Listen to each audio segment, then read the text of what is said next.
Eh bien, moi, je vais présenter très rapidement donc Rencontre Marx. C'est une association qui a été créée en 1996, ici à Montpellier et dans la région de l'Hérault. Initialement, elle s'appelle toujours officiellement Rencontre Marx Languedoc. Elle a été créée en 1996, elle a eu une activité importante jusqu'en 2009, et puis après, elle a été un peu en sommeil. Donc, nous sommes un certain nombre de nouveau à nous être réunis pour la refaire vivre, parce qu'il nous semble que dans le contexte actuel, il est extrêmement important pour le mouvement populaire de débattre, de mener même des controverses pour essayer de voir plus clair dans la situation actuelle. Donc, Rencontre Marx a cette ambition, aider en ce sens. Nous avons voulu ce soir démarrer sur le soutien et la solidarité avec le mouvement populaire du RIF, pour marquer dès le départ l'orientation internationaliste et le fait que notre association ne veut pas se confiner à la France. Le monde, dit-on, est un village, mais c'est un village où on doit se tendre la main si on veut arriver à des résultats. Donc, notre solidarité avec le RIF est d'autant plus importante, je dirais, que moi, pour ma part, dans ma jeunesse, j'avais toujours été impressionné par le mouvement de solidarité qu'il y a eu avec le RIF dans les années 20 de la part des communistes de l'époque et de la CGTU, l'ancêtre de la CGT actuelle. Et pour preuve, si vous voulez, il y a ce livre de Pierre Sémard de 1926 qui raconte le soutien aux révoltés du RIF de l'époque qui se battaient contre le colonialisme français et espagnol. J'ai oublié de dire que ce bouquin a été publié par l'Humain à l'époque, 1926. Je l'ai eu en le commandant par Internet parce qu'il est épuisé. J'aimerais bien qu'il soit réédité. Il le mérite largement. C'est un élément d'histoire fondamental.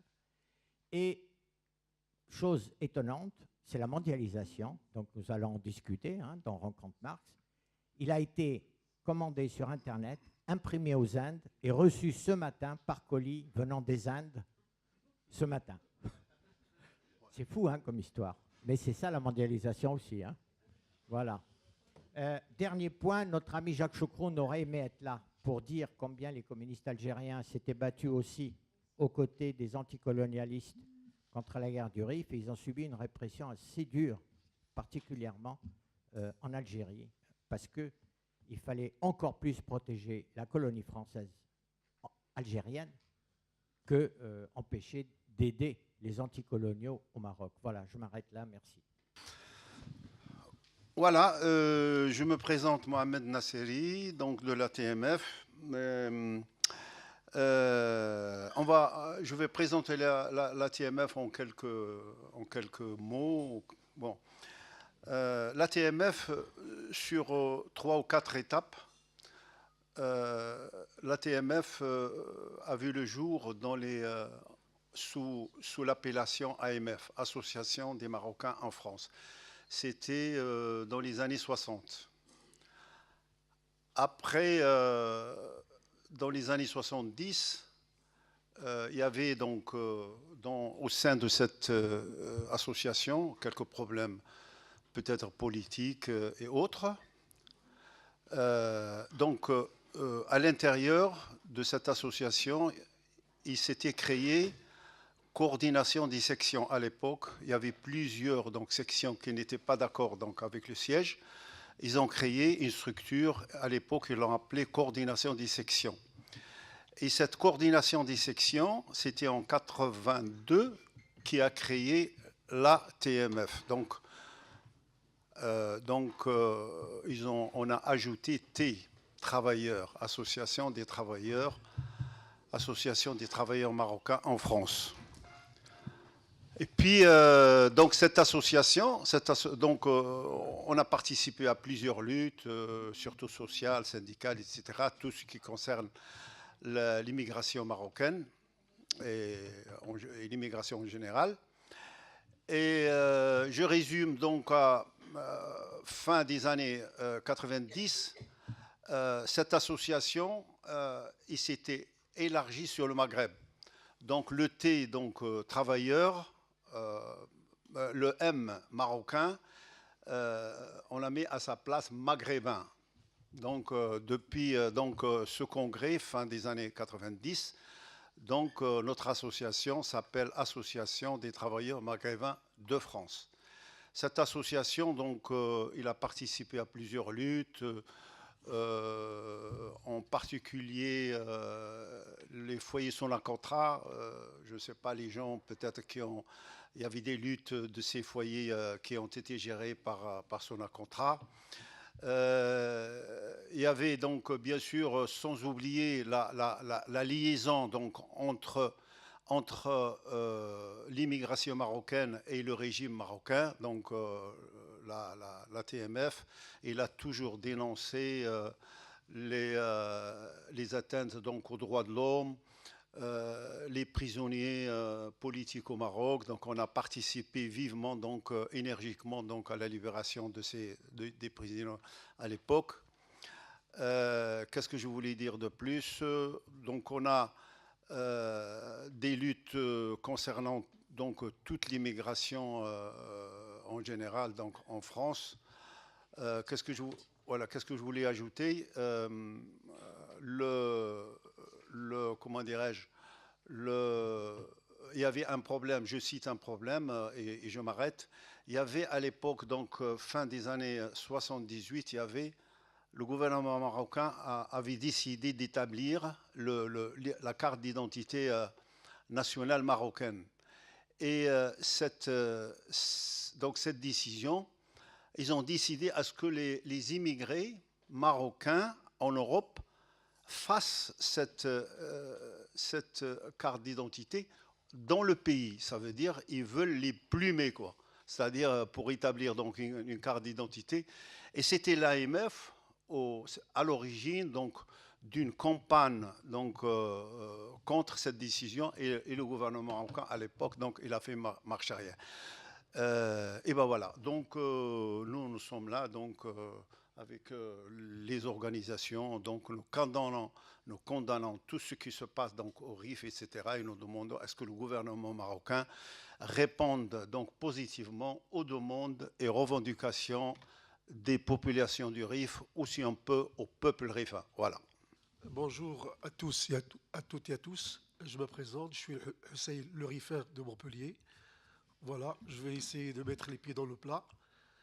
En tant que membre du comité de soutien du mouvement de révolte dans le RIF, je vais essayer de mettre un tant soit peu de la lumière sur ce mouvement et en même temps essayer d'étayer les raisons directes et indirectes, historiques et d'aujourd'hui, qui motivent surtout notre soutien et notre lutte.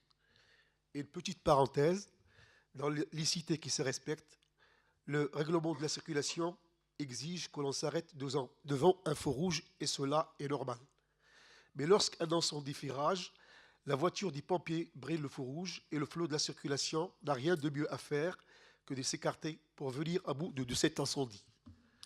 De même, lorsqu'un homme cède à mort, l'ambulance, elle aussi, franchit le feu rouge à toute allure, ceci chez les gens normaux, dans les pays normaux. Venons-en à notre monde qui est anormal. Un incendie fait rage depuis environ une année dans le Rif. Le Rif est une région montagneuse et enclavée dans le nord du Maroc.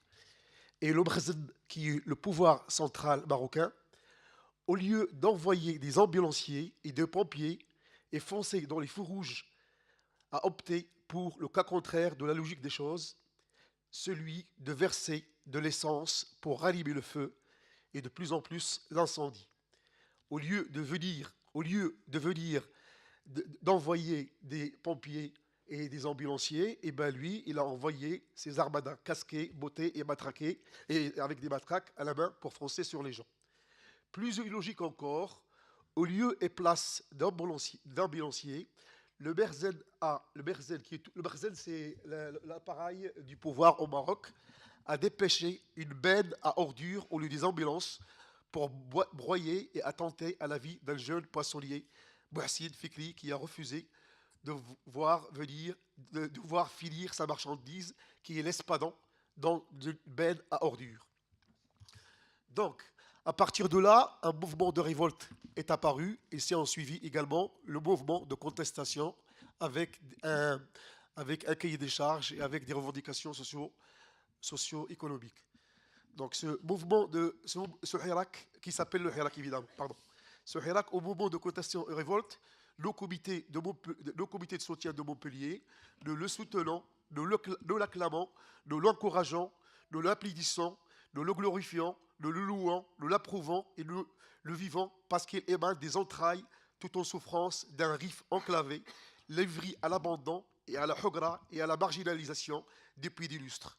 Nous louons ce mouvement parce que les Rifains, à l'unisson et de tout âge, lui ont ensifflé la vie un jour terrible, effroyable du mois d'octobre, jour de la mort de Mohsin pour son arqoz l'oghroum, c'est-à-dire son pain quotidien. Pour cette organisation d'immigration, ça n'a pas toujours été positif pour Hassan II parce que ça a augmenté bien sûr la colère contre le régime, parce que surtout que l'immigration était surtout masculine pendant au moins jusqu'aux années 80, donc de 1960 jusqu'en 1980-85, c'était surtout masculin. Donc les femmes se sont prises en charge parce qu'ils sont devenus, dans le Rif, il y avait beaucoup de femmes qui étaient devenues chefs de famille. Or, on sait que la région, comme la majorité du Maroc, est de culture plutôt patriarcale. Et aussi, ils se sont organisés. C'est la meilleure expérience d'organisation d'une communauté marocaine à l'étranger. Et donc, le CMAN, qui était l'association des travailleurs marocains en Hollande, était devenu même l'un des groupes en Hollande les mieux organisés et les plus forts politiquement, y compris, bien sûr, les organisations purement hollandaises. Et par exemple, en 1992, lors de la journée contre le racisme, donc 21 mars 1992, le CMAN a organisé par sa propre initiative une manifestation contre le racisme de 70 000 personnes à Amsterdam, où il n'y a que 700 000 habitants, c'est-à-dire 10% de la population, comme 1 million à Paris. Parce que la Hollande, quand même, c'est un petit pays. Et la moitié du gouvernement, y compris le Premier ministre, y ont participé. Et même quand le chef du gouvernement, qui était social-démocrate à l'époque, a voulu prendre la parole, il a reçu des œufs. Il a fallu l'intervention de Abdou Mnebbi, qui était le président du CMAN, de l'Association des travailleurs en majorité rifin en Hollande, pour arrêter les œufs qui étaient adressés donc au chef du gouvernement. Il y avait aussi le président, le ministre des Affaires économiques, etc., qui est venu souvent prendre le café avec les leaders du CMAN à Paris. Et donc, ça a joué des mauvais tours. Et donc, c'est devenu carrément le fer de lance de l'opposition et du mouvement pour les travailleurs marocains à l'étranger. Je peux continuer en répondant à notre camarade. Tout à l'heure, aujourd'hui, dans le Rif, aujourd'hui, il est très, très difficile à Al-Hoceima de sortir et de manifester. La ville est quadrillée. Donc, parler du 20 février, je pense c'est impossible. Aujourd'hui, le Hirak, bon, continue dans certains coins, par ses propres moyens, il y a toujours des militants, mais il y a aussi... le Hirak il a volé de ses propres moyens et on le voit arriver en Europe. L'immigration ou la diaspora rifaine, beaucoup de jeunes qui étaient au Maghreb, qui avaient fait des études, diplômés, devant un horizon fermé, et ben, ils étaient obligés de partir du Maroc ou du Rif. Et aujourd'hui, en Belgique, en Hollande, en Allemagne, à Bruxelles, nous avons manifesté par des milliers dans toutes ces villes-là parce que, heureusement, nous avons cette chance de se retrouver dans des pays de libre expression et nous, jeunes rifins, sortent dans des villes d'Europe, de partout. Moi-même, j'étais à pratiquement toutes les manifestations du Hirak rifin, en Europe. Ça fait maintenant presque un an que le Rif est secoué sans répit, El Hossein l'a dit, par un mouvement populaire qui est puissant, fédérateur, qui est inventif aussi. Et ce qui est frappant, c'est qu'aucune des ficelles répressives dont use d'habitude le Marzen, l'appareil du pouvoir au Maroc, n'est arrivé jusqu'ici à étrangler ce profond mouvement. Et pourtant, beaucoup de choses ont été déployées en ce sens. Donc, ça a donné quand même une culture de résistance et de fierté aussi. Et c'est l'une des raisons des problèmes et de l'adversité politique qu'il y a entre les Rifins et le pouvoir marocain. Hassan II, bien sûr, avait réprimé d'une façon très féroce lors d'une insurrection au début pacifique dans le Rif, et le régime pousse souvent à la violence pour justifier sa propre violence.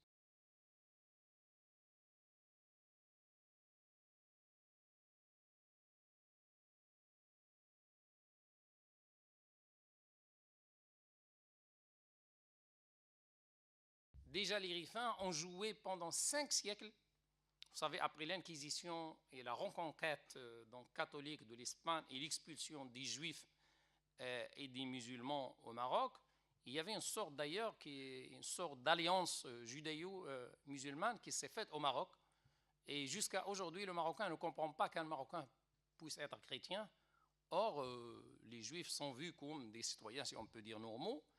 Pourquoi? À cause de cette confrontation entre l'Espagne très catholique de Ferdinand et d'Isabella et le Maroc, qui était, disons, la citadelle occidentale du monde musulman. Donc les Rifins ont joué pendant très longtemps, pendant au moins 5 siècles, le rôle de gardien du nord du Maroc. Ils en ont beaucoup souffert, mais ça a créé aussi une culture de résistance et aussi de méfiance vis-à-vis du pouvoir central, donc Fès puis Rabat. Parce qu'à un certain moment, il y avait quand même des négociations entre les pouvoirs qui pendant 5 siècles aussi, ont conquis des parties du Maroc, d'ailleurs qui existent jusqu'à aujourd'hui parfois. Les 2 enclaves, Ceuta et Melilla, viennent du XVe siècle. Ceuta a été occupée par l'Espagne et le Portugal catholique. À l'époque, ils se disaient très catholiques. Officiellement en 1415 et Melilla en 1497, et ils suivent toujours la souveraineté espagnole depuis cette époque-là. Il y a un grand, comment on appelle ça, passif historique entre le pouvoir central marocain qui, dès le début donc, de l'indépendance et même avant, s'est proclamé donc pro-occidental, c'est-à-dire à l'époque du colonialisme, donc pro-colonialiste, puisque c'est au nom du sultan, donc de l'arrière-grand-père de Mohamed VI, que la conquête militaire s'est faite. Donc le sultan Youssef, qui est donc le père de Mohamed V, qui lui est devenu nationaliste à la fin, et qui a combattu le colonialisme durant les années 40-50. Donc le sultan Youssef, c'était en son nom que religieusement donc, les soldats marocains mouraient et, dans donc, le camp colonialiste qui était en train de conquérir le Maroc. Et il faut dire quand même que la gauche française, dès le début, même la gauche qui était donc favorable à l'expansion de la France, soi-disant pour la civilisation, etc., était quand même contre cette conquête du Maroc qui était très violente. Et Jean Jaurès, qui était à l'époque le leader le plus populaire donc, de la gauche, donc 1912-1914, le Maroc a commencé à être occupé d'une façon donc, effective à partir de 1912. Et quand même, donc, depuis le début du siècle jusqu'en 1914, Jean Jaurès va faire une centaine d'interventions à l'Assemblée nationale. C'est très rare à la Chambre des députés à l'époque pour la question marocaine. Et lui, il disait qu'il préférait la pénétration pacifique au lieu de la conquête militaire.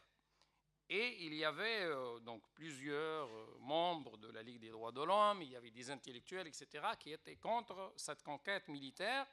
Et même la CGT, en 1925, va lancer l'une de ces rares, quand même, grèves générales dans tout le pays, dans toute la France, contre la guerre du Rif, à laquelle participait donc la France d'une façon donc, importante à partir de 1924-25. Donc il y avait une alliance franco-espagnole et sultanienne, donc le sultan du Maroc, contre le Rif. En fait, cette République du Rif et son fondateur, ils ont complètement sombré dans les limbes d'une histoire officielle qui a été réécrite par le palais pour asseoir sa légitimité politique, pour asseoir la légitimité politique d'une lignée monarchique qui a toujours entretenu des relations équivoques avec les colonisateurs. Et je voudrais rappeler ici que lorsqu'Abdelkrim décide d'entrer en guerre contre les Espagnols, il s'adresse au sultan, il le sollicite, et évidemment, le sultan n'a pas répondu à ces sollicitations parce qu'il percevait Abdelkrim comme une menace contre son pouvoir. Et ce sultan, Moulay Youssef, a préféré à l'époque plutôt condamner la révolte rifaine et apporter son soutien aux troupes françaises lorsqu'elles sont rentrées dans le jeu, puisque les Espagnols étaient dépassés. Et en 1926, lorsque la guerre prend fin, on retrouve sous l'Arc de Triomphe donc le sultan Moulay Youssef à la célébration de la défaite d'Abdelkrim aux côtés de Pétain et Franco. La première image, c'est que, imaginez au Caire, donc sous Nasser, un leader anticolonialiste, et à l'époque très populaire, donc le leader arabe le plus populaire dans le monde arabe et en Afrique. Il y a une discussion acharnée dans un petit salon au Caire entre Che Guevara et Abdelkrim Khattabi, qui tous les deux étaient hispanophones.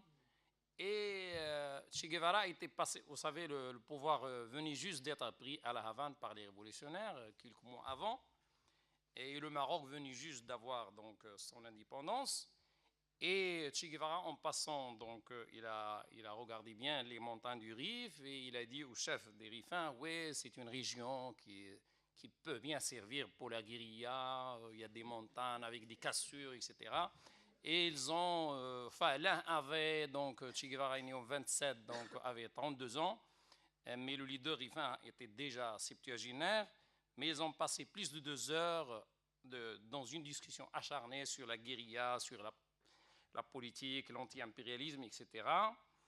Et l'image ne peut pas être complète sans donc rappeler que donc Che Guevara, à l'époque, il y avait un homme modéré de gauche, mais un vrai nationaliste qui dirigeait le gouvernement marocain, qui s'appelle Abdallah Ibrahim, entre le marxisme et le libéralisme de la pensée, je veux dire.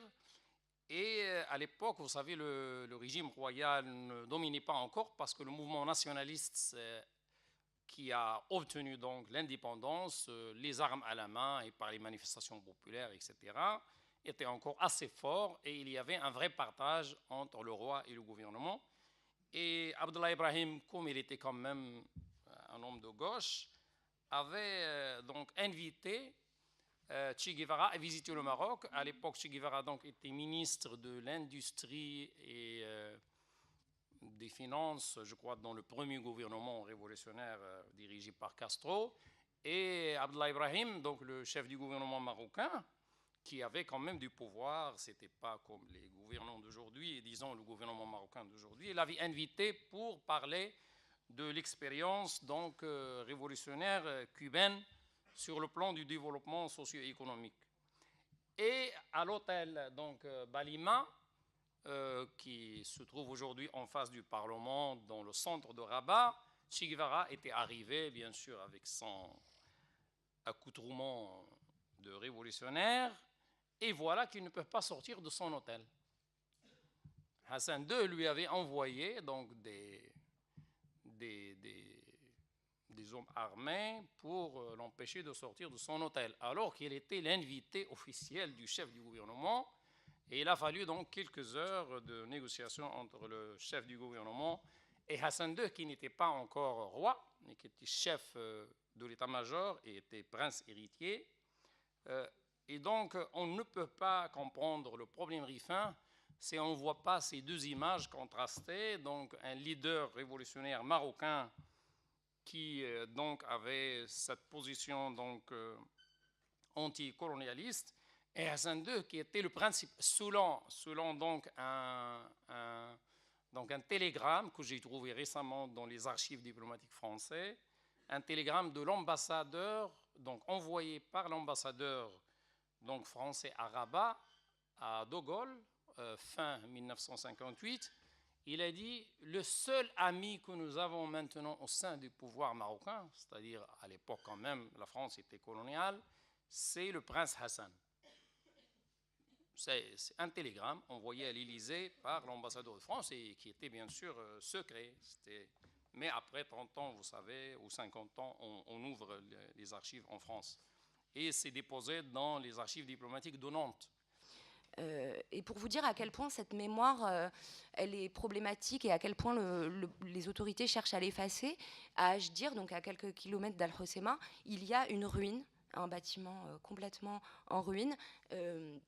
Les habitants l'appellent, rien n'indique de quoi il s'agit, les habitants l'appellent la Ficina, en fait c'était l'Oficina, c'était un ancien bâtiment de l'administration espagnole que Abdelkrim a pris et dont il a fait son QG militaire et puis ensuite le siège de sa République. Et tout est fait pour... Il y a eu des projets de destruction auxquels se sont opposés les villageois et il y a toute une série de travaux, de voiries, etc., qui sont engagés pour essayer de fragiliser les fondations de ce bâtiment et hâter sa destruction et sa disparition.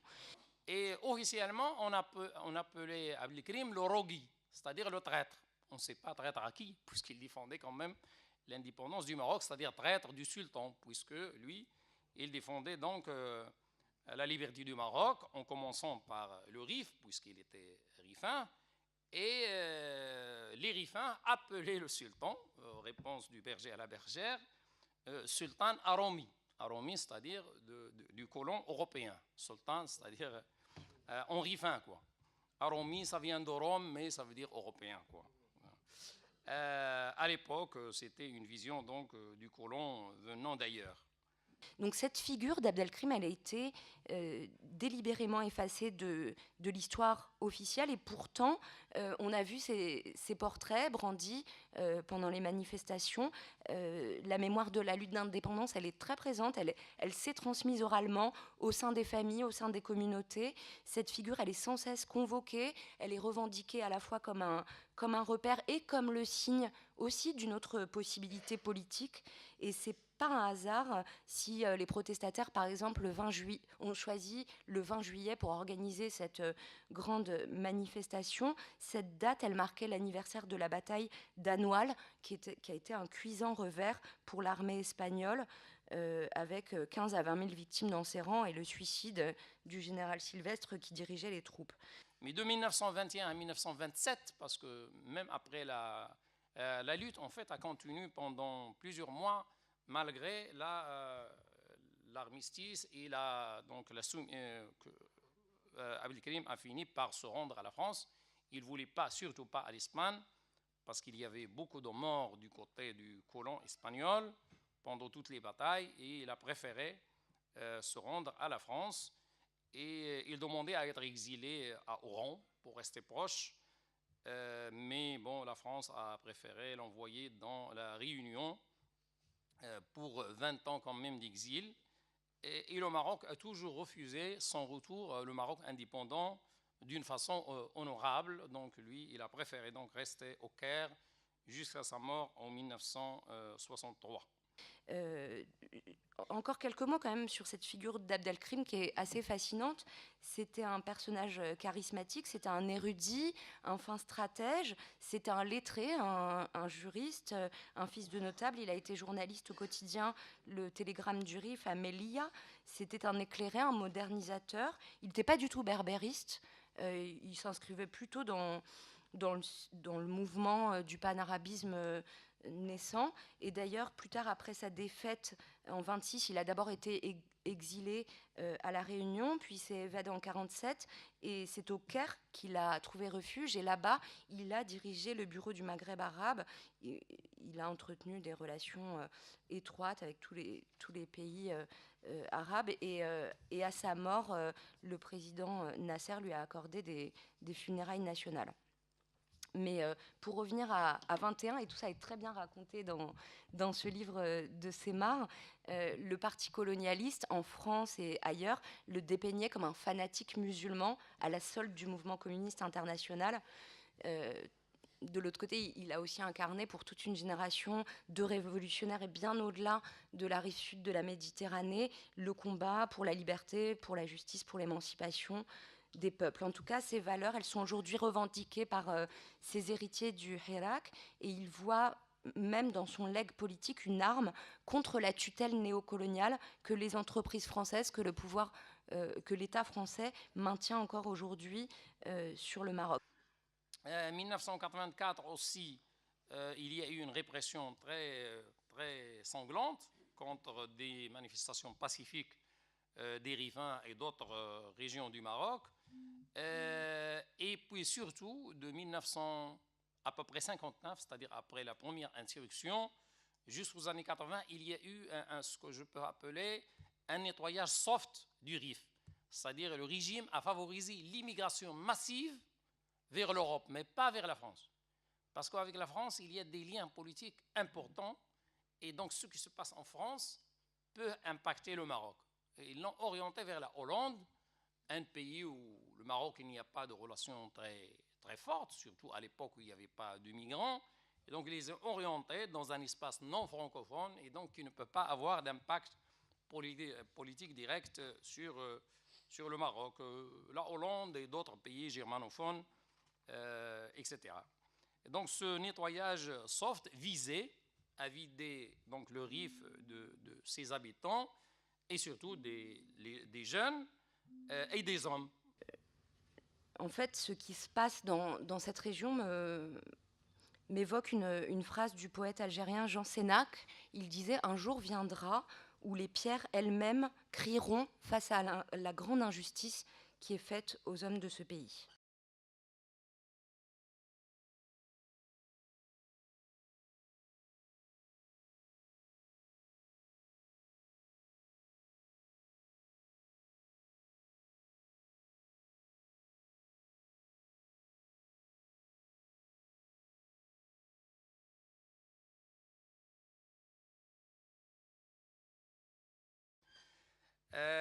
Donc, juste pour vous donner une idée sur le Irak, le mouvement de protestation dans le Rif, c'est un mouvement autonome, c'est-à-dire il n'appartient, ce n'était pas les partis politiques, y compris les partis politiques de gauche, oppositionnels, etc., qui ont initié le mouvement. Bien sûr, il y a des membres de partis qui participent aux protestations, mais au niveau du leadership, au niveau de l'initiative, c'était vraiment une bonne partie de la population, et surtout les jeunes de la population rifaine. Donc, dès le début des manifestations pacifiques, à partir de fin octobre 2016, la télévision marocaine a montré des dégâts, des images de dégâts de biens privés et publics, disant que c'est les gens du Irak, c'est-à-dire du mouvement du Rif, qui se sont attaqués à des biens privés et publics. C'était totalement faux. D'ailleurs, le syndicat des journalistes marocains, qui n'est pas un syndicat révolutionnaire, a condamné ce fait-là. Et après, on a pu passer ces images qui étaient liées d'ailleurs à des hooligans lors d'un match de football dans le nord du Maroc. Alors ce mouvement, le Hirak, il est très particulier, il est différent du mouvement populaire qu'avait connu le Maroc en 2011, parce que cette fois, il n'est pas tiré par les classes moyennes urbaines des grandes villes, mais vraiment par la jeunesse des milieux populaires, par des chômeurs, par des précaires, des étudiants. C'est un mouvement qui mobilise toute la société dans cette région et qui met en lumière une marginalisation qui n'est pas seulement sociale, qui est aussi territoriale, économique, politique et culturelle aussi dans cette région septentrionale. Donc la diffamation a été l'une des armes les plus importantes utilisées par le pouvoir contre donc, le mouvement du Rif, qui est un mouvement tout d'abord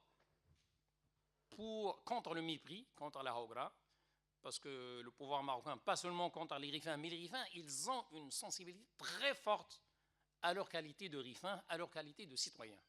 Et ils ont toujours refusé ce mépris qui est parfois accepté par habitude, par lassitude, par d'autres régions du Maroc.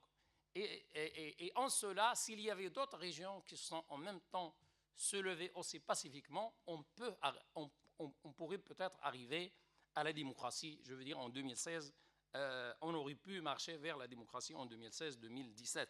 Et le problème, c'est que le régime, avec une propagande très efficace, par la presse écrite, par la presse électronique, pas tous, mais la majorité, et surtout par la télévision, et les radios qui sont totalement dominées par le régime, ils ont fait beaucoup de diffamations. Par exemple, pour le leader de ce mouvement qui s'appelle Nasser Zefzafi, on l'a traité tout d'abord de séparatiste, d'anti-religieux, et puis surtout, on l'a présenté comme propriétaire d'un yacht.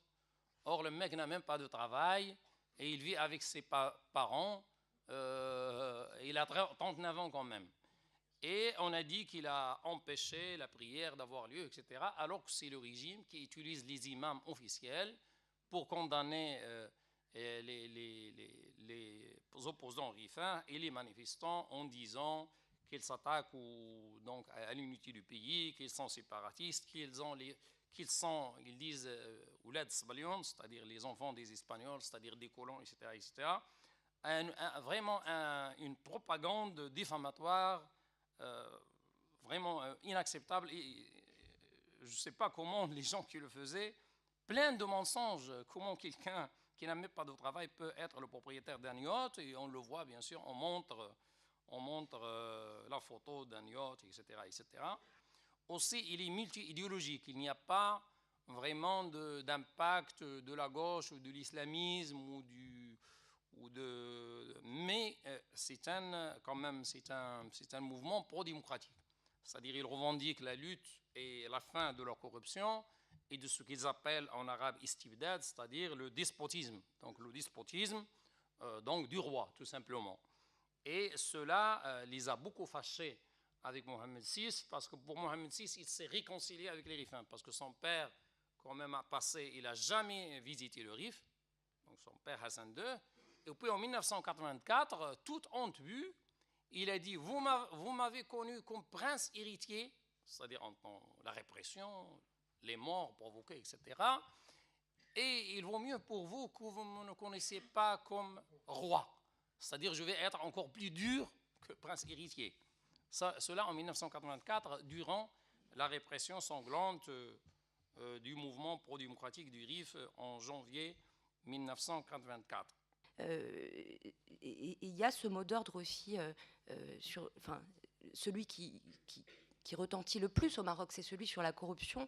Les Rifins défilaient en disant « Est-ce que vous êtes un gouvernement ou est-ce que vous êtes une mafia ?» Donc, malgré le dénigrement des médias officiels, malgré l'incarcération de ses principaux animateurs, malgré de fréquentes vagues d'arrestations parmi les manifestants, parmi les journalistes, ce mouvement populaire, il connaît des phases, mais on ne peut pas dire qu'il faiblit. Il contourne les interdictions de manifester et il donne, face à la répression, il est tout le temps à la recherche de formes originales, avec toujours le même mot d'ordre, silmia, pacifisme, donc pas de violence.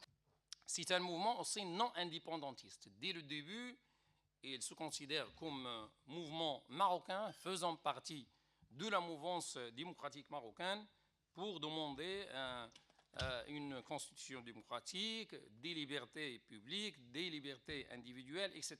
Dès le début, mais seulement au lieu de s'adresser au gouvernement pour revendiquer cela, il s'adressait au roi. Et Nasser Zefzafi, et ça c'est une autre image, parlait dans ses vidéos les yeux dans les yeux au roi. Il lui demandait de rendre compte et quand même de prendre les choses sérieusement pour trouver donc un terrain d'entente à propos des revendications donc du mouvement rifin pour la démocratie. Cet été, par exemple, Al-Hosema était vraiment quadrillé avec deux flics, enfin un flic tous les 2 mètres. Il y avait plus en fait de policiers ou de gendarmes dans les rues que que de citoyens, que de passants. Et les jeunes d'Al-Hoceima se donnaient le mot pour se retrouver sur les plages et manifester sur les plages. Et quand les flics essayaient de les poursuivre, ils allaient dans l'eau. Et évidemment, les policiers se retrouvaient dans la situation parfaitement ridicule de poursuivre des gens qui étaient dans la mer. Les jeunes aussi montaient dans les collines avec des lanternes, scandaient des chants ou des mots d'ordre, et quand les policiers montaient sur la colline, ils éteignaient les lanternes et d'autres lanternes s'allumaient dans une colline à côté. Et évidemment, là encore, les forces de l'ordre étaient un peu tournées en bourrique. Tout ça bénéficie aussi de la caisse de résonance des réseaux sociaux qui sont extrêmement actifs. Par exemple, un certain nombre de médias n'avaient que ce canal pour pouvoir transmettre l'information, mais en tout cas, les participants à ce mouvement sont très connectés. Et d'ailleurs, il est symptomatique qu'au moment de la manifestation du 20 juillet, qui a été très très durement réprimée, en fait, Internet a été coupé pour empêcher que les vidéos et les photos de la répression soient transmises en temps réel. Mais là encore, l'information a quand même circulé, puisque les gens envoyaient par texto les informations à d'autres gens au Maroc qui eux-mêmes les mettaient sur la toile. Alors, la dimension la plus visible, la plus explicite de ce mouvement, c'est bien sûr sa dimension sociale, comme tous les mouvements populaires qui refaçonnent l'Afrique du Nord depuis la vague révolutionnaire qui était partie de Tunisie en 2011. L'étincelle Rifaine, ça a été dit, elle s'appelle Mohsin Fikri.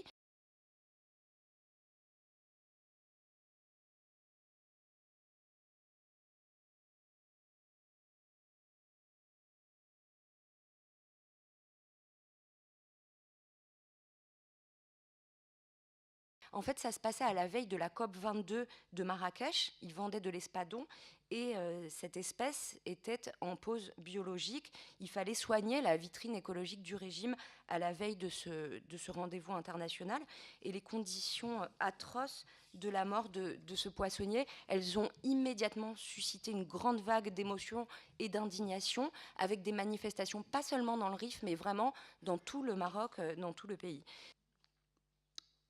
Je voudrais vous demander d'observer un instant de silence dans nos esprits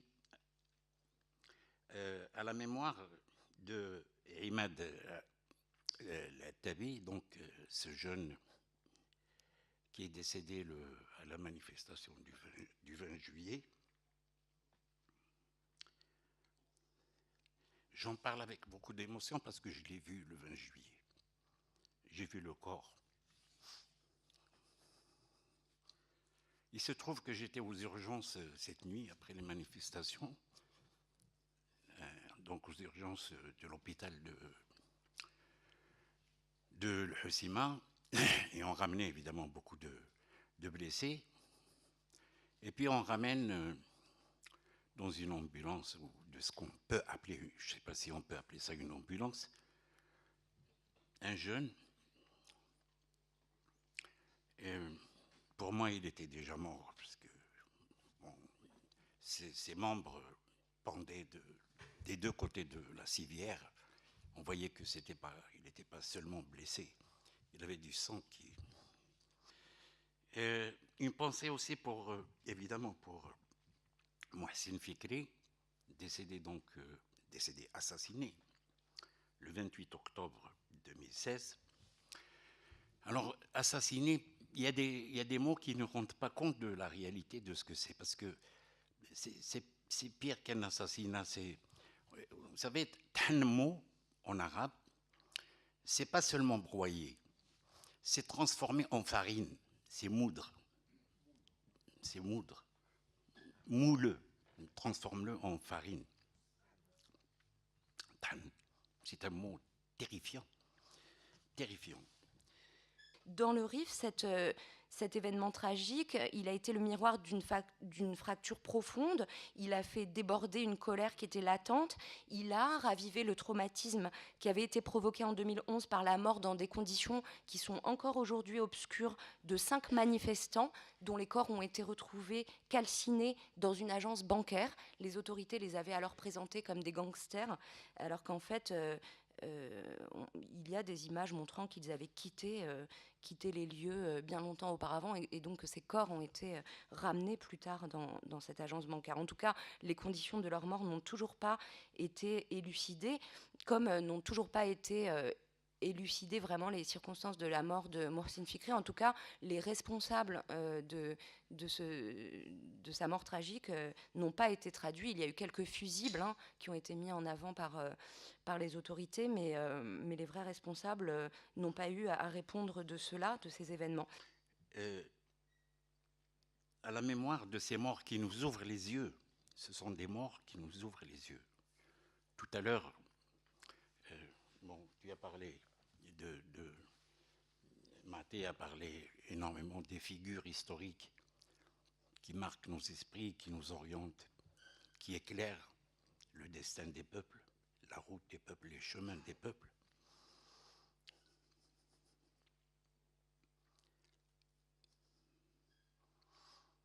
Il y a des anonymes du peuple aussi. Et je vous confie cette image un peu fulgurante qui m'est venue lorsque je suis allée là-bas en 1984 pour justifier la sanglante répression du soulèvement populaire dans le Rif.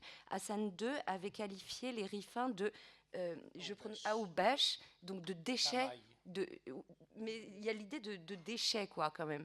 Et Mohsin Fikri, il est mort écrasé parmi les détritus.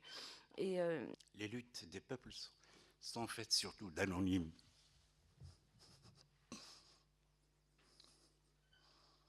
Parce que je les vois, ces gamins, j'ai passé 2 mois avec eux. Et pour un ancien exilé, c'est terrible. Exilé par Hassan II, pour retrouver ça. Cauchemar. Je voudrais ici, sur cette question sociale, pour résumer un peu, signaler que la plateforme revendicative qui a été élaborée par le mouvement populaire du Rif, elle porte sur des demandes vraiment simple, quoi, fondamentale. Elle porte sur la demande de services publics, elle demande des écoles, une université, un centre hospitalier régional, quelques investissements pour créer des emplois. Et c'est une région qui est sous-équipée en termes d'infrastructures, en termes de services publics. Il y a des grands travaux de prestige comme la rocade méditerranéenne, mais les routes secondaires, elles sont dans un état absolument déplorable. La région, ça a été dit, reste toujours enclavée, et même la route entre Al-Hoceima et Nador, elle a des allures un peu de route communale, quoi. Et je voudrais simplement vous donner l'exemple de la route Taza Al-Hoceima, qui traverse le massif montagneux. Moi, j'ai mis 5 heures sur cette route pour faire 148 km. Et sur cet itinéraire, ça fait longtemps, ça fait plusieurs années, 5 ans, je crois, non, 7 ans, qu'une voie express est en chantier, ce qui fait que ce projet n'a pas abouti en temps et en heure, c'est qu'il s'est enlisé dans les sables de la corruption. Pour vous donner un ordre d'idée, son coût initialement devait s'élever à peu près l'équivalent de 250 millions d'euros, et au final, la facture sera de 330 millions d'euros, et la route pas livrée avant 2019. Et le retard, le surcoût sont tels que le palais, qui est rompu à la stratégie du fusible, a ordonné une enquête de l'inspection générale des finances.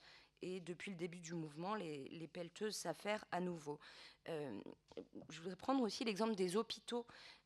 En fait, dans le Rif, la prévalence des cancers est bien supérieure à celle qui existe dans d'autres régions du Maroc, parce que pendant la guerre du Rif, des milliers de tonnes de bombes au gaz moutarde ont été larguées par l'aviation espagnole sur les populations civiles. Et du coup, cette guerre, elle est toujours inscrite dans les corps. Et il n'y a pas de centre hospitalier régional équipé pour traiter ces pathologies. Alors là encore, on a inauguré en grande pompe un petit centre avec la présence du roi, je crois même, un petit centre d'oncologie à Al-Hoceima, mais il n'y a pas le matériel pour soigner les gens. Et il est privé de matériel et surtout pas de personnel qualifié en nombre suffisant. Que le peuple du Rif, et avec lui le peuple marocain, je dis peuple du Rif et j'assume ce terme, il est en résistance. Aujourd'hui, vous avez quelque chose qui est de l'ordre de la résistance des peuples. De la résistance, vous savez, ce mot, ce qu'il véhicule dans l'histoire. Ce mouvement-là, il pose une question en fait à l'ensemble du Maroc. Il pose la question à ce pays de son projet de société dans un contexte où la monarchie ne se réforme pas, au contraire, elle maintient des formes de domination d'un autre âge, avec en ménageant aussi une place complètement démesurée aux forces de l'argent. Je vois Pierre Daume là-bas, je vous conseille la lecture de ses reportages dans le monde diplomatique sur cette question-là. Ces forces de l'argent, elles ont pris une place démesurée, elles nourrissent la corruption, elles scellent une tutelle néocoloniale, elles organisent l'accaparement des richesses entre les mains des clans liés au palais. Et c'est tout ce modèle-là qui est en train de voler en éclats. Et comme les régimes voisins qui sont incapables d'offrir des perspectives d'avenir à une jeunesse qui est de plus en plus formée, consciente et connectée au mouvement du monde, le Maroc est un volcan. Et on sait bien, l'histoire récente l'a montré, que le despotisme ne contient pas ad vitam aeternam les éruptions. Je ne sais pas comment formuler le terme solidarité, mais on a un devoir de solidarité. Nous avons le devoir de solidarité parce que quand un peuple bouge, quand il se met en mouvement, il se met en mouvement aussi pour les autres peuples. Et je ne peux pas terminer sans dire un mot quand même sur le silence de l'Union européenne, qui est très prompte à condamner les atteintes aux droits fondamentaux et les violations des droits humains partout, sauf dans certaines régions. Et en fait, aujourd'hui, ce n'est pas le pouvoir qui est en train de gagner au Maroc et au Rif. C'est le peuple qui est en train de marcher. C'est le peuple qui avance et qui s'organise. Et c'est le pouvoir qui a peur. Il ne sait plus où donner de la tête. Il ne sait plus quoi faire. D'accord, la répression, c'est un régime, on le connaît. Bon, vous le connaissez. Vous connaissez les dictatures qui corrompues et qui, non seulement sont... C'est des États policiers, non seulement ils sont corrompus, mais un régime comme celui-ci, mais bon, malheureusement, il y en a d'autres sur la planète qui règnent comme ce régime-là. C'est qu'ils sont corrupteurs. Ils sont corrupteurs des esprits. Il y a, pour paraphraser, comme il y a eu une peur de la lepénisation des esprits ici, d'ailleurs une peur dont il faut toujours l'avoir à l'esprit ici, il y a une marzanisation des esprits.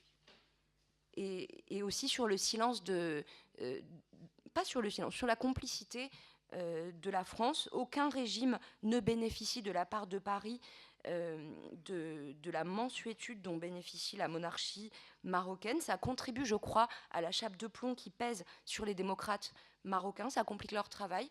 Lorsque Emmanuel Macron, pour sa première visite à l'étranger, va voir Mohamed VI et sort de ce dîner en porte-parole du palais en expliquant qu'il n'y a pas de volonté de répression dans le Rif. On en parlait tout à l'heure, c'est une forme de feu vert à la répression, vraiment. Et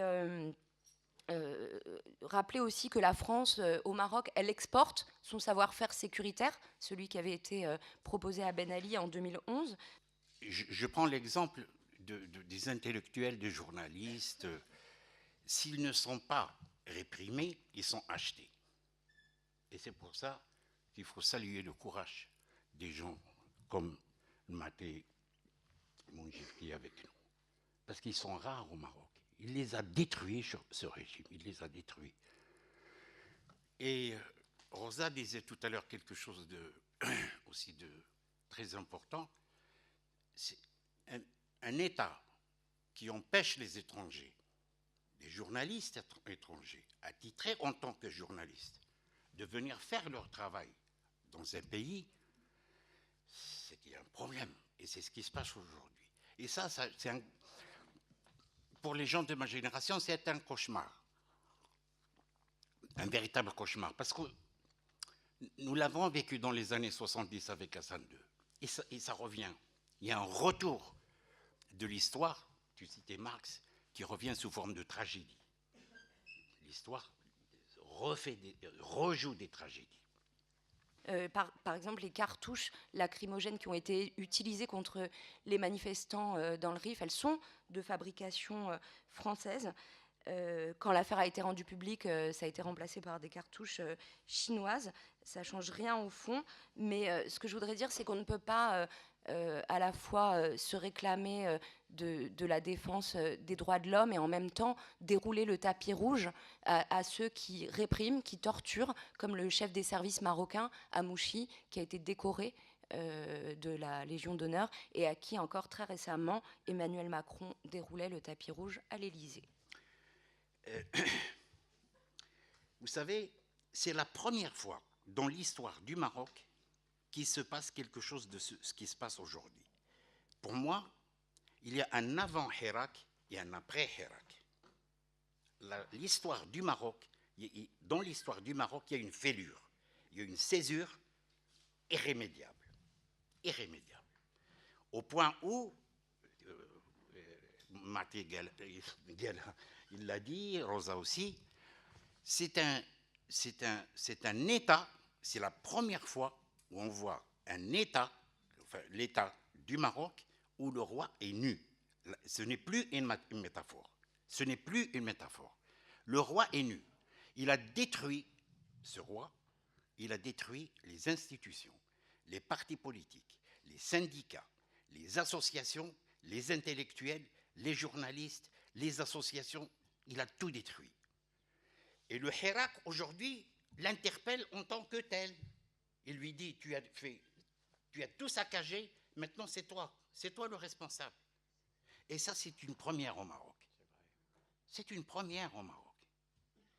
Et ça, nous le devons au Hirak. Nous avons une dette vis-à-vis du Hirak.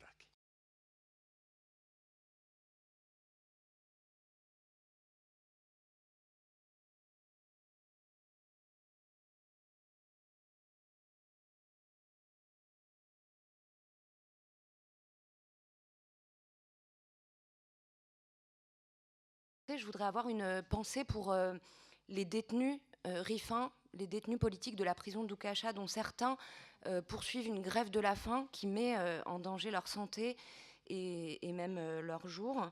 Une pensée pour tous ces militants emprisonnés, pour les jeunes gens aussi qui ont succombé à la répression, pas seulement cette année, mais aussi en 2011, puisque des jeunes sont morts aussi de la répression en 2011 à Al-Hoceima. Une pensée à tous ceux qui sont condamnés ou en attente d'un procès. Les arrêtés, les détenus politiques rifins aujourd'hui, qui sont des détenus d'opinion, pas seulement des détenus politiques, parce qu'un détenu politique peut avoir commis une violence. Ce sont des détenus d'opinion. Ils sont détenus parce qu'ils ont tout simplement s'adressé au roi sur un temps qui est considéré par le régime comme non respectueux. Et parce qu'ils revendiquent la démocratie. Et une démocratie, c'est-à-dire un gouvernement qui gouverne et un roi qui règne, mais qui ne gouverne pas. C'est pour ça qu'ils sont arrêtés, pas pour d'autres choses.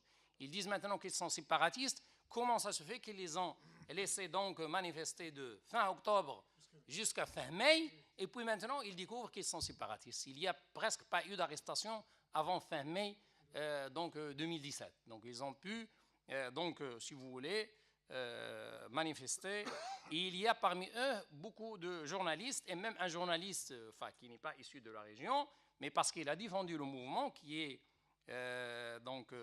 Hamid Mehdaoui, a été arrêté lors de la grande manifestation de 20 juillet 2017. Et il est poursuivi au début pour un délit d'opinion, mais il est poursuivi pas selon le code de la presse, mais selon le code pénal. Parce que, soi-disant, il a appelé à manifester. Voilà, appelé à manifester. Au Maroc, on poursuit un journaliste au lieu du code de la presse, ce dans le cadre du code pénal. Donc, je voulais, parce que le code de la presse est assez libéral, et en fait, il est assez libéral pour permettre la diffamation de tous les opposants par les officines des services secrets qui attaquent tous les opposants, qu'ils soient islamistes, laïcs, démocrates, etc. Aujourd'hui, à Okasha, la prison, le bain de le Tasmamar de Mohamed VI, il y a un monsieur qui s'appelle Jelloul et d'autres camarades à lui qui est en grève de la faim et il a perdu conscience. Aujourd'hui, nous avons quelqu'un qui était professeur, qui avait passé 5 ans, qui était membre du 20 février, 5 ans de prison, qui a été libéré juste au début du Hirak, et tout de suite, il est revenu il est revenu en prison. Et cette personne que je salue d'ici, elle est dans la prison de Okasha, chez plus de 20 jours, je pense. Il y a des jeunes aujourd'hui qui refusent de prendre même l'eau et le sucre. Il y a aujourd'hui 419 arrêtés. Personnes qui sont arrêtées donc depuis plusieurs mois ou plusieurs semaines. Il y en a 419 aujourd'hui, selon un groupe de travail qui s'est rendu la semaine dernière et qui est arrivé à ces résultats après enquête à El Hoceima et dans sa région. 400 qui sont en prison aujourd'hui. Ça ne veut pas dire qu'ils sont 419. Ça ne veut pas dire qu'ils ont été les seuls arrêtés. Il y a environ 800 qui ont été arrêtés et libérés pour notamment terroriser la population. Voilà, donc c'est ça il y a aussi la grève de la faim de plusieurs de plusieurs militants arrêtés. Vous avez des enfants aujourd'hui, des rifins. Je salue Saifeddin, je pense qu'il doit avoir 7 ans. Il est sorti pour appeler à des manifestations pacifiques. Et ce garçon-là a été convoqué par la police avec son père. On lui a fait un procès, voilà, on lui a dit, bon, et il faudrait pas que, voilà, il faut pas que tu continues. Moi, je salue tous les enfants, rifins qui sortent et qui chantent le Hirak comme des comptines. À défaut d'infrastructures, à défaut de centres de loisirs, à défaut d'écoles, nos enfants, ils sont conscients. Il y a une conscience prématurée chez les rifins. Chez les petits, ils sortent pour leur dire c'est le Selmiya qui veut dire pacifique, voilà. Les parents, par exemple, des actuels détenus politiques rifins comparent ce qui est en train de se passer à la grande répression, à l'écrasement des révoltes de 58-59 et de 1984 par Hassan II, le père de l'actuel monarque. Et cette fois, pourtant, la violence politique qui est déployée contre ce soulèvement, elle creuse, me semble-t-il, des fissures jusqu'au cœur même du pouvoir qui a été un temps tiraillé entre une aile conciliatrice qui craignait en fait tout simplement l'effet de contagion et des sécurocrates intransigeants qui sont, hélas, il faut bien le constater, ceux qui dominent aujourd'hui. Et maintenant, le régime essaie à travers sa presse de pousser à la lutte contre, donc ils prennent ce qui est dans les procès-verbaux judiciaires, tout d'abord ce qui est totalement interdit par la loi, de diffuser un secret judiciaire tant que ce n'est pas déclaré officiellement, et ils essayent de mettre les leaders les uns contre les autres. Et surtout en essayant d'agir sur les clivages idéologiques entre les différents leaders, en disant par exemple que Nasser Zevzavi est séparatiste, que l'autre, lui, non, il est trafiquant de drogue, etc. Alors que c'est des procès-verbaux parfois qui sont le résultat et le fruit donc de l'imagination de la police judiciaire, qui est une police politique marocaine et non pas du tout judiciaire. Je voudrais avoir aussi une pensée pour mes confrères rifins, dont certains sont en prison. Ceux qui ne sont pas en prison ne sont plus en mesure d'exercer leur métier. Et les journalistes étrangers sont maintenant systématiquement expulsés. C'est arrivé à plusieurs confrères et très récemment à un journaliste du Guardian qui a été expulsé de cette région par les autorités marocaines. Nous sommes bien ici en fait face à une politique de représailles, de punition collective des rifins qui se traduit par des graves violations des droits fondamentaux. Ces détenus ont été torturés, ils ont subi des traitements inhumains et dégradants.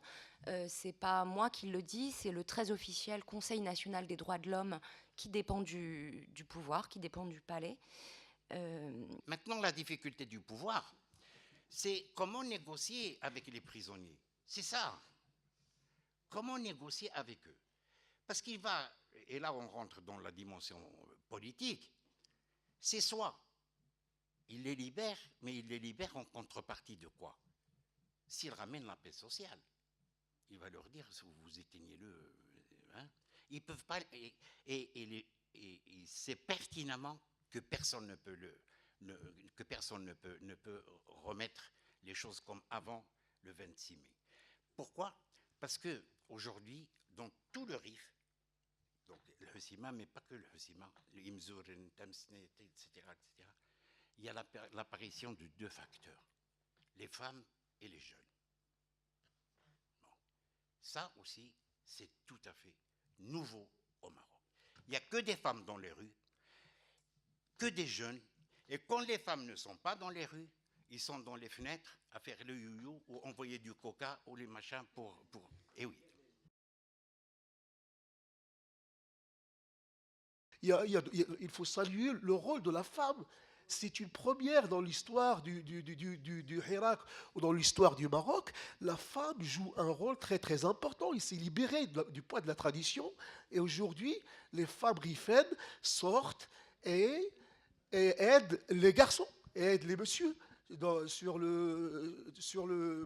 les manifestations et dans les... Voilà.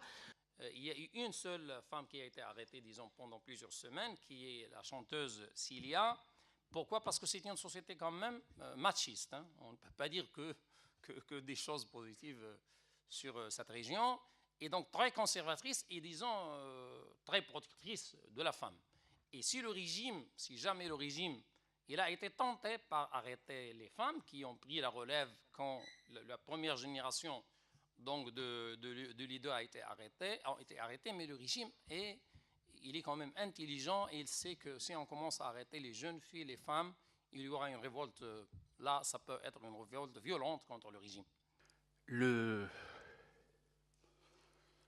12 juillet,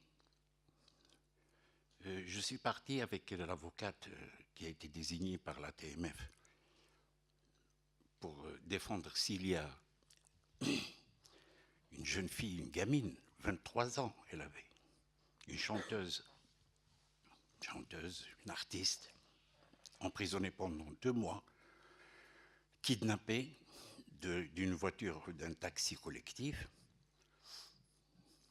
par des voyous. Des flics, au Maroc, les flics sont des voyous, ils ne sont rien d'autre.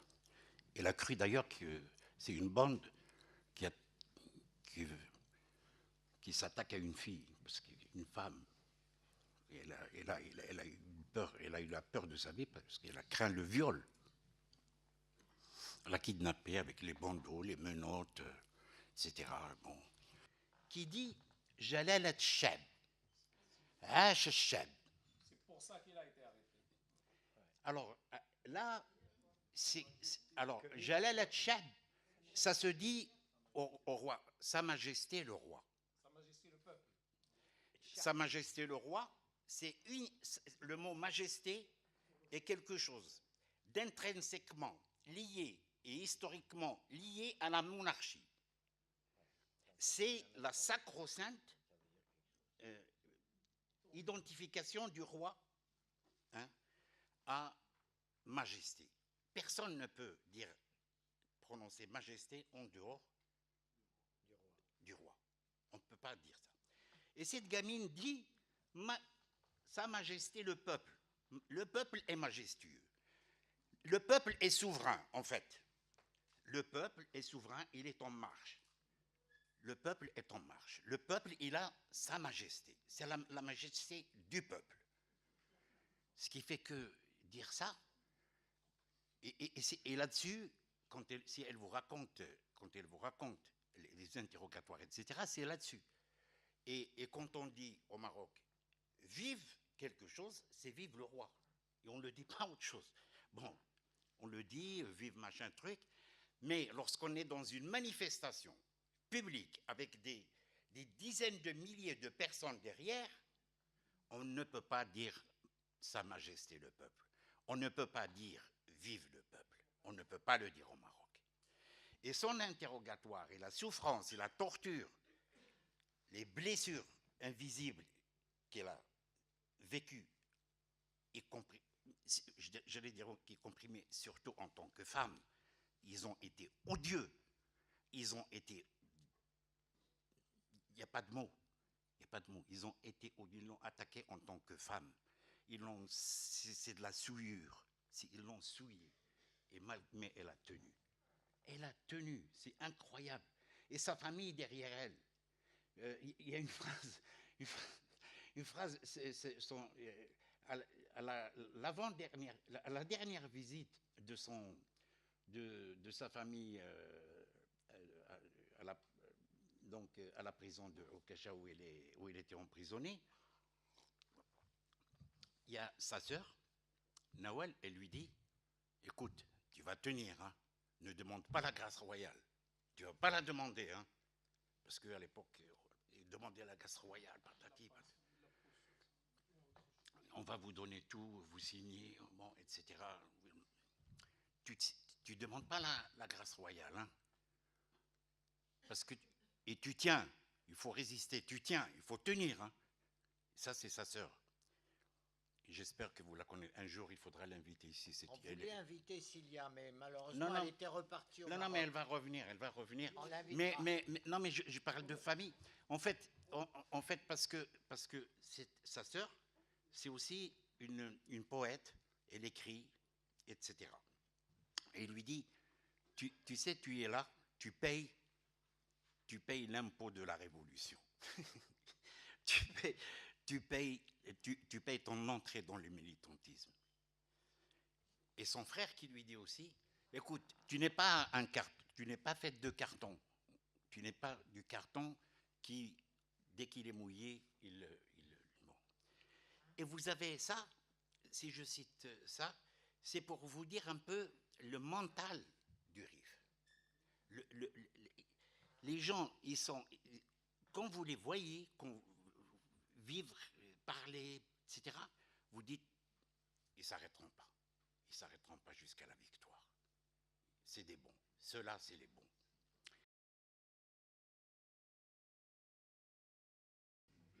Concernant les perspectives, c'est très difficile toujours, Pierre, de parler de l'avenir. Personne n'est devin. Mais je pense que ça a tellement secoué la conscience des Marocains que ça fera des humiliations dans l'avenir et que déjà plusieurs pays, donc régions marginalisées par le pouvoir central ont commencé à bouger. Par exemple, dans le Tadla, dans le Tafilalet, dans le sud-ouest du Maroc, d'autres régions, donc en général des villes moyennes ou petites, ont commencé à bouger. Donc c'est pourquoi le régime ne veut pas que ce soit un exemple. Imaginez 419 arrêtés plus les 800 qui ont été libérés, c'est carrément tous les activistes.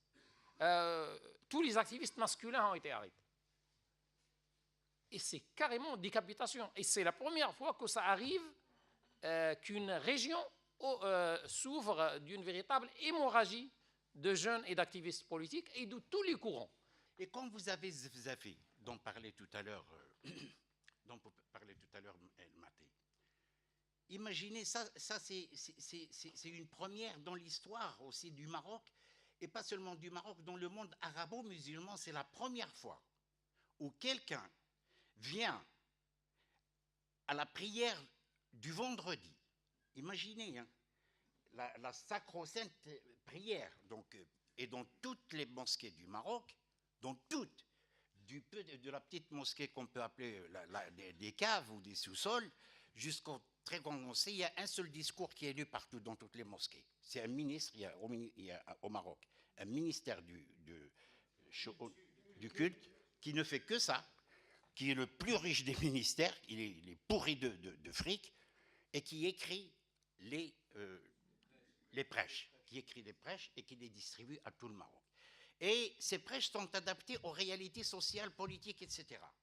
Et donc le prêche de ce vendredi 26 mai, il était exclusivement destiné à saboter, à démobiliser, à dénigrer le mouvement du Hirak, le mouvement du RIF.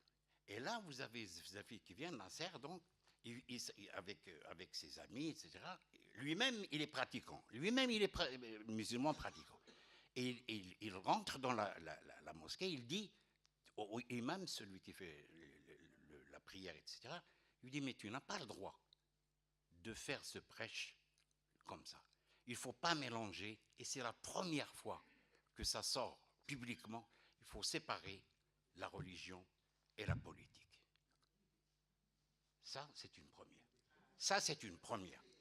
Et c'est ça. Et c'était violent, mais pas dans la violence brutale. C'était une véritable confrontation entre un leader, un porteur de revendications sociales, qui est politique, évidemment, avec un sbire du palais, etc. Ça, c'est une première. Et là, quand on attaque la question de la religion, c'est le plus haut niveau qu'on peut attaquer. Cette remise en cause de la question du divin au Maroc, c'est insupportable parce que l'emblème marocain, c'est Allah, patrie et roi. Et là, il a attaqué carrément donc la source de cet emblème, et là, ça peut pas lui être pardonné. Au sein d'un régime qui est fragilisé par les inégalités béantes qui minent la société marocaine, cette crainte de l'effet de contagion, elle reste, et elle est d'autant plus forte que les mots d'ordre rifins qui mettent en cause la corruption, le carcan sécuritaire, la hogra, comme l'a dit Hossein, le mépris du peuple, tous ces mots d'ordre, ils trouvent un écho dans d'autres régions, elles aussi paupérisées, peut-être plus que le Rif, qui sont des régions qui sont maintenues dans la misère, privées des services publics de base dans les domaines de la santé, de l'éducation, de l'accès à l'eau, à l'énergie. Dans certaines régions montagneuses, on parlait tout à l'heure du Moyen Atlas, mais les écoliers, quand ils ont la chance d'être inscrits à l'école, doivent faire des heures de route à pied pour rejoindre l'école la plus proche, par exemple. Vous savez que même le parti au gouvernement, le premier parti du gouvernement, ses membres ont participé dans le Hirak. Et même le parti du roi, donc le PAM, certains de ses électeurs au moins ont participé au mouvement. Et donc pour vous dire que c'est un mouvement uni, mais c'est dommage que le régime est arrivé à l'isoler parce qu'au début, ça a eu beaucoup d'impact dans le reste du Maroc. Et même le 11 juin donc 2017, il y a eu la plus grande manifestation du temps de Mohamed VI. Donc en 18 ans, c'est la plus grande manifestation, je veux dire, dans une seule ville. Je ne parle pas du mouvement du 20 février qui était national, mais parlons d'une seule manifestation où il y a eu 200 000 personnes. Même la police a dit 30 000. Les officines de la police ont reconnu qu'il y a 30 000. Or, pour le mouvement du 20 février, ils avaient dit 150 pour Rabat, et moi j'y avais participé, il y avait au moins 20 000. Pour vous dire qu'il y avait au moins 200 000 personnes à Rabat, donc le 11 juin. Et ils ont la solidarité avec les Rifins, le mouvement donc, du Irak, mais aussi contre la corruption et contre le despotisme, c'est-à-dire le caractère autoritaire du régime. Voilà, merci. Le Maroc, c'est un pays où il y a une conflictualité sociale extrêmement forte. Il y a des micro-conflits tout le temps, partout, dans ces régions périphériques, mais aussi dans les grandes villes. Par exemple, si on prend la zone franche de Tanger, il y a des ouvrières qui essayent de s'organiser. Il y a des cours clandestins de syndicalisation qui s'organisent clandestinement. Et toute cette conflictualité sociale, elle n'est contenue qu'au prix d'un dispositif répressif complètement démesuré et qui se militarise aussi désormais, on le voit dans les régions montagneuses, etc. Et on sait bien que l'appareil répressif, il ne peut pas ad vitam aeternam contenir ça, d'autant que tu as aussi, dans certains cas, une forme de découragement des flics auxquels on fait faire le sale boulot. C'est le cas, par exemple, des flics dans le Rif. Il faudra peut-être voir du... je disais tout à l'heure, il n'y a plus de syndicats au Maroc, dignes de ce nom, quoi, hein. Il faut vous reporter surtout au travail de l'AMDH, l'Association marocaine des droits de l'homme, pour vous informer sur les luttes, y compris sociales, donc, qui se passent partout au Maroc. Bon. Et la question est comment nous les relayer, nous, ici. C'est là où il y a notre faiblesse. Nous, y compris les démocrates en général, hein, il n'y a pas que les associations de l'immigration.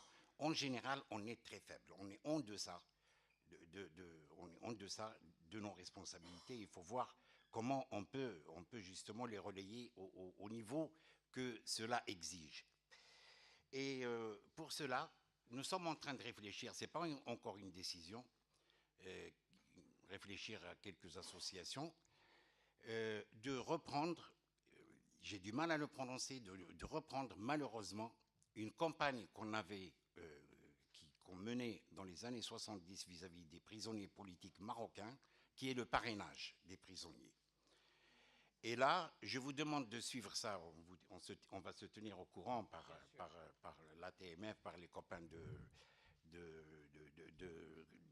les organisateurs de cette soirée, parce que ça a fait du mal, ça a fait quand même bouger des choses.